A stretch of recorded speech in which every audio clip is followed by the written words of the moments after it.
It was a bright and sunny afternoon in the bustling city of Greenville. The streets were alive with activity, cars honking, people chatting, and children laughing as they played in the park. Among the crowd was Sarah Johnson, a young woman in her late 20s, navigating the sidewalks in her wheelchair. Sarah had been paralyzed from the waist down since a car accident when she was a teenager. But despite her disability, she was known for her fierce independence and warm personality. What most people didn't know, however, was that Sarah was the daughter of Mayor William Johnson, a man both respected and feared in the city for his no-nonsense approach to leadership. Sarah preferred to stay out of the spotlight, living a quiet and simple life. She didn't want special treatment because of her father's position. That day, Sarah was on her way to meet a friend at a small cafe near the park. As she approached a busy intersection, she waited patiently for the pedestrian signal to turn green. On the opposite side of the road, a patrol car sat idle, its driver distracted by his radio. The officer inside, Greg Turner, was relatively new to the force. Known for his impatience and occasional recklessness, he had already developed a reputation within the department. The pedestrian signal turned green, and Sarah began crossing the street. She was halfway through the intersection when the radio in Officer Turner's car crackled loudly. Startled, he glanced down at the device, momentarily taking his eyes off the road. At that exact moment, the light for cars turned green. Without checking his surroundings, Turner pressed on the gas pedal. The sound of screeching tires filled the air. People on the sidewalk screamed as the patrol car sped forward, slamming into Sarah's wheelchair. The impact threw her out of the chair, and she landed on the pavement with a loud thud. The wheelchair toppled over, its wheels spinning helplessly. For a moment, there was silence. Then chaos erupted. Bystanders rushed to Sarah's side, some yelling at the officer, while others called for an ambulance. Turner jumped out of his car, his face pale and his hands shaking. "I didn't see her," he stammered, looking around at the crowd. His words only fueled their anger. Sarah lay on the ground, her breathing shallow and her face contorted in pain. A woman knelt beside her, holding her hand and assuring her help was on the way. "You're going to be okay," she said, though her voice trembled with uncertainty. Within minutes, paramedics arrived and carefully placed Sarah on a stretcher. Turner tried to explain himself to his colleagues, but their stern expressions showed they weren't convinced. Witnesses began recording the scene on their phones, and soon, videos of the incident were shared online. At the hospital, doctors worked quickly to stabilize Sarah. Her injuries were severe, but she was alive. Meanwhile, back at the scene, the weight of the situation began to sink in for Officer Turner. He had no idea who Sarah was or the storm that was about to follow. As Sarah was wheeled into surgery, her phone buzzed in her bag, unnoticed. The name on the screen read Dad. It was the beginning of a chain of events that would shake the city to its core. Mayor William Johnson sat in his office at City Hall, wrapping up a meeting with his advisors. Known for his sharp mind and firm leadership, William had built a reputation as someone who didn't back down from challenges. But today, his thoughts kept drifting to his daughter, Sarah.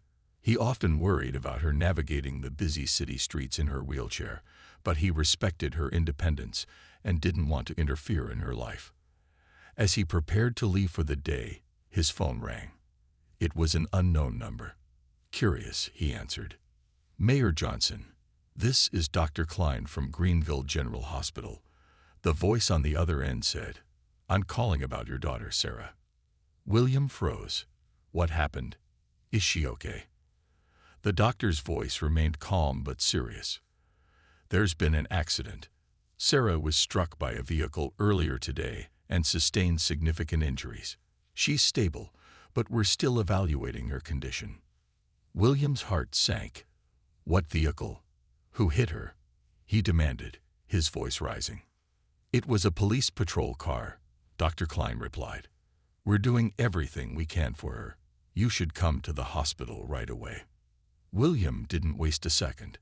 Grabbing his coat, he rushed out of his office, his mind racing with questions. A police car? How could this happen? And why hadn't anyone contacted him earlier? His driver sped toward the hospital as William tried to steady his breathing. When he arrived, a nurse guided him to the emergency room, where Sarah was resting. Seeing her lying on the hospital bed, her face pale and her arm wrapped in a cast, broke William's heart. He approached her carefully, not wanting to wake her. "Dad." Sarah's voice was weak but steady.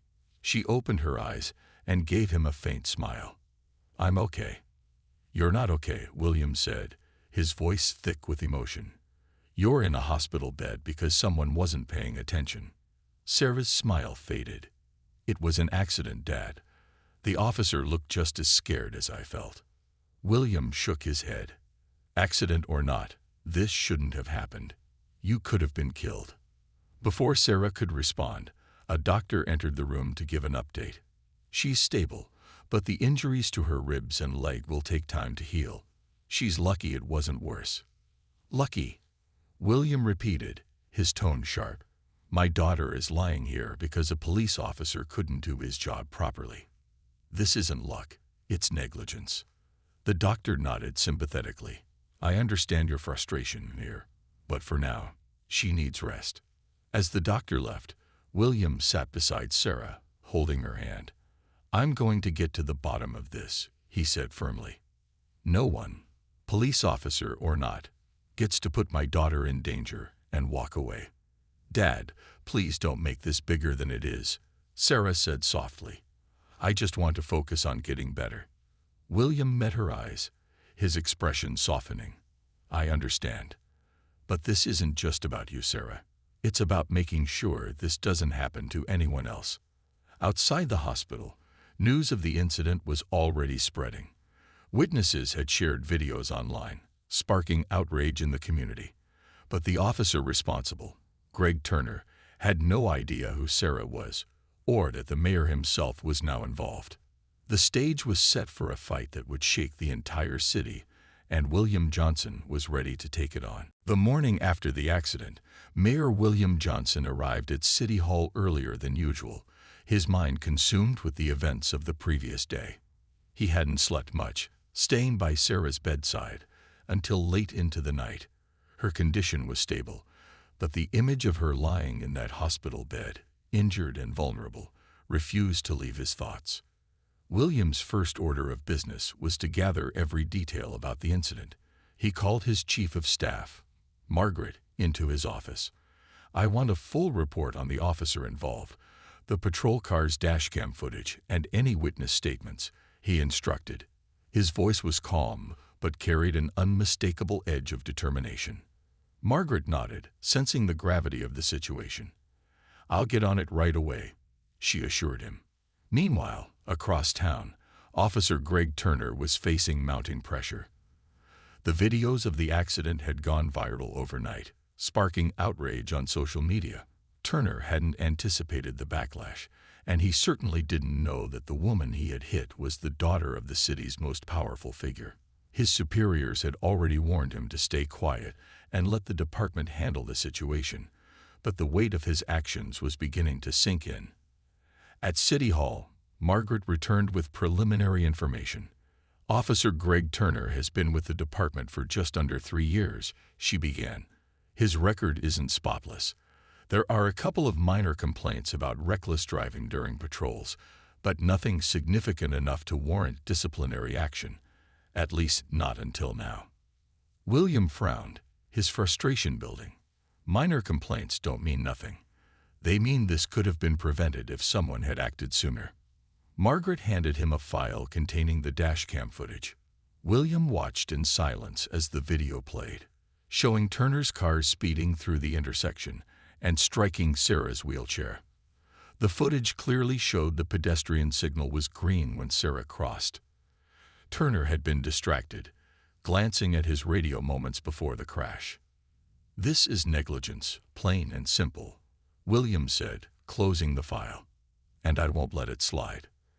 By midday, news outlets had picked up the story, and reporters were camped outside City Hall, demanding a statement from the mayor.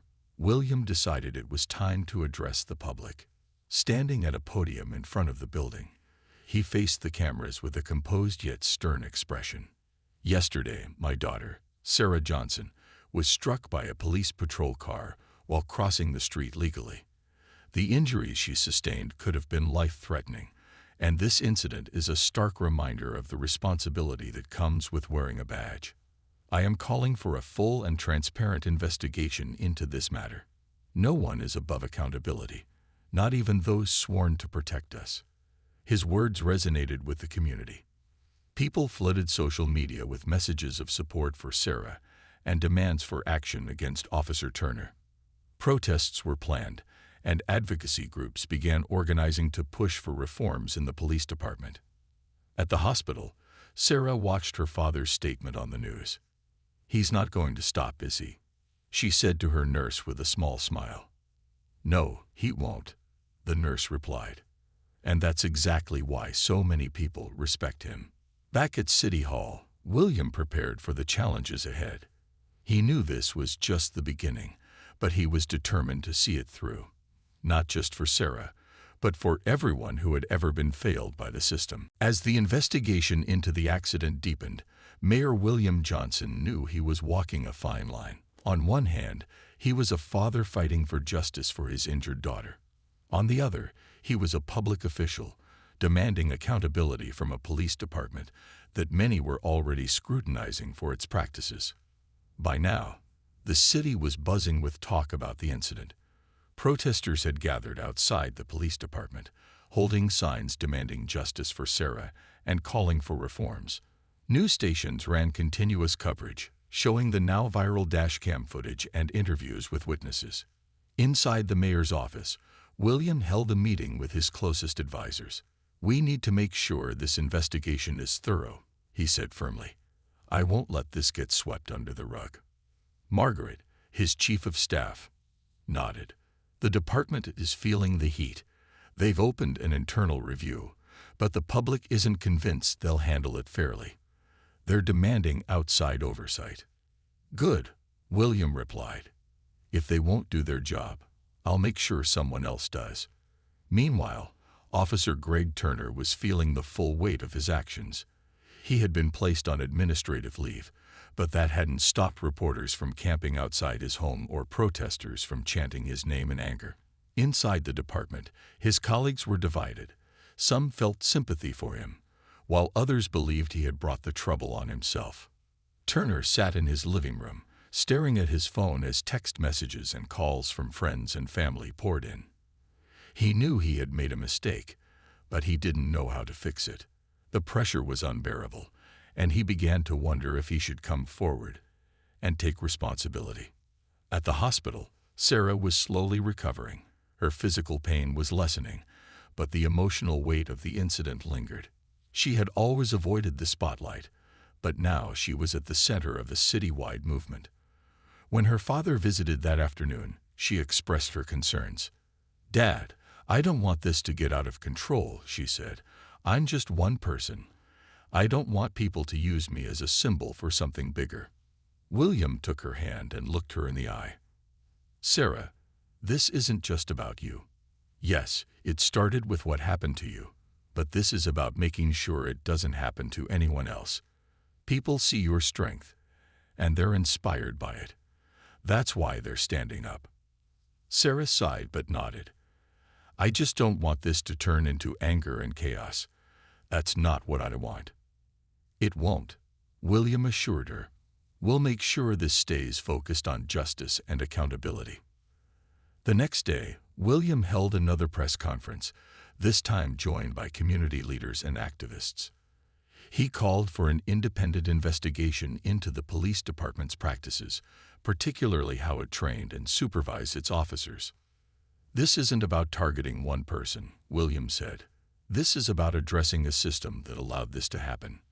We owe it to Sarah, and to everyone else in this city, to make sure we get this right." The crowd erupted in applause, and William felt a renewed sense of purpose. The road ahead would be tough, but he was ready to face it head-on. For Sarah, for the community, and for the city he had sworn to serve, William was determined to see this fight through to the end. The days following Mayor William Johnson's call for an independent investigation were a whirlwind of developments. The pressure from the public, coupled with William's relentless pursuit of the truth, forced the police department to release key documents and dashcam footage to the independent review board. Meanwhile, the protests outside the department had grown. Crowds chanted for justice, holding signs that read "Justice for Sarah" and "Accountability now." Local leaders, activists, and even former officers began to speak out, revealing concerns they had about the department's lack of training and oversight. At City Hall, William worked tirelessly with his team to ensure the investigation was moving forward. Margaret, his chief of staff, walked into his office with a stack of papers. "Sir, we have the officer's full personnel file. You need to see this." William put down his pen and scanned the documents. The file detailed Officer Greg Turner's time with the department. While it didn't show any major infractions, there were several complaints about his driving and behavior during patrols. The department had dismissed each one as minor, issuing only verbal warnings. This was a pattern, William said, his voice heavy with frustration. If they had taken those complaints seriously, my daughter might not be in that hospital bed right now. Margaret nodded. The review board is looking into the department's leadership. It seems like there's been a culture of ignoring small problems until they become big ones. William sighed. Then we're going to change that. It's time to fix what's broken. Across town, Officer Turner was struggling with his own guilt. The weight of the incident was becoming too much to bear. He hadn't meant to hurt anyone, but his carelessness had caused serious harm. As he sat in his small apartment, he replayed the moment in his head over and over again. Each time, he felt a pang of regret and shame. Turner's phone buzzed. It was a message from his lawyer, advising him to stay silent and let the department handle things. But deep down, Turner knew he couldn't live with himself if he didn't take responsibility. After hours of pacing, he made a decision. He would come forward and tell the truth. At the hospital, Sarah was recovering steadily. Her physical wounds were healing, but she was still processing the emotional toll of the incident. When William visited her that evening, she asked about the progress of the investigation. "We're uncovering a lot, Sarah," William said. "It's clear this wasn't just a one-time mistake. The department has been ignoring warning signs for years. We're going to make sure real changes happen." Sarah nodded. "That's good. But what about the officer? Has he said anything?" William hesitated. "Not yet. But if he has any integrity, he will." The next morning, news broke that Turner had contacted the review board, offering to give a full statement about the incident. His decision to speak out sent shockwaves through the city. While some saw it as a step toward accountability, others viewed it as an admission of guilt. At City Hall, William received the news with cautious optimism. "This could be a turning point," he said to Margaret. "But it's just the beginning. We still have a long way to go." As the investigation continued, the truth about the department's shortcomings began to emerge. William and Sarah knew the fight for justice was far from over, but they were determined to see it through. For them, this wasn't just about one incident. It was about ensuring a safer, more accountable system for everyone. The city of Greenville was buzzing with news that Officer Greg Turner had decided to come forward. The announcement brought mixed reactions. Some saw it as a sign of accountability, while others questioned whether it was too little, too late.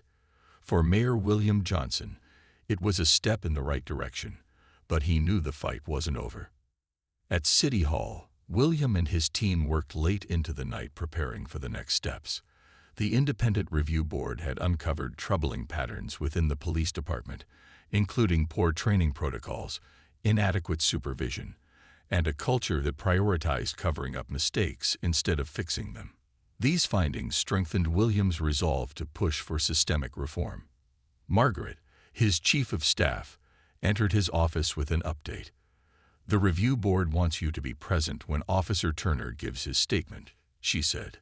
"They believe it will add credibility to the process." William leaned back in his chair, considering the request. If he's finally ready to take responsibility, I'll be there. But this can't just be about one officer. We need to address the root of the problem. Meanwhile, at the police department, Greg Turner sat in a small conference room, waiting to meet with the review board. He looked tired and nervous, but there was a sense of determination in his eyes. Turner had spent the last few days reflecting on his actions, and he knew it was time to face the consequences. When the review board convened, Turner stood before them, flanked by his lawyer. "I want to start by apologizing," he said, his voice steady but heavy with emotion. "What happened that day was my fault. I was distracted, and I made a terrible mistake. I take full responsibility for my actions." The room was silent as Turner continued. "I also want to acknowledge that the department's training and oversight played a role. I wasn't properly prepared to handle the responsibilities of the K-9 unit, and I believe that's something that needs to change." William, sitting at the back of the room, listened carefully. While Turner's admission didn't erase the harm caused, it was a crucial step toward accountability. After the meeting, William approached Turner. "Officer Turner," he said, his tone firm but not unkind, "I appreciate you taking responsibility today. It doesn't undo what happened to my daughter, but it's a start." Turner nodded, his eyes downcast. "I'm truly sorry, Mayor Johnson. I never wanted this to happen." "It's not just about what you wanted," William replied. "It's about ensuring this doesn't happen to anyone else." As news of Turner's statement spread, the community's focus shifted to the broader issue of police reform. Advocacy groups and local leaders worked with William's office to draft a comprehensive plan for change. The proposals included mandatory training for all officers, better oversight of high-risk units, and the establishment of a civilian review board to handle complaints. At the hospital, Sarah watched the developments on the news. While she was still recovering, she felt a sense of relief knowing that progress was being made. When William visited her that evening, she smiled. "You're really making a difference, Dad," she said. "I'm proud of you." William took her hand. "I'm proud of you, too. Your strength has inspired so many people, Sarah. We're doing this together." As the city prepared for the upcoming town hall meeting to finalize the reform plan, there was a renewed sense of hope.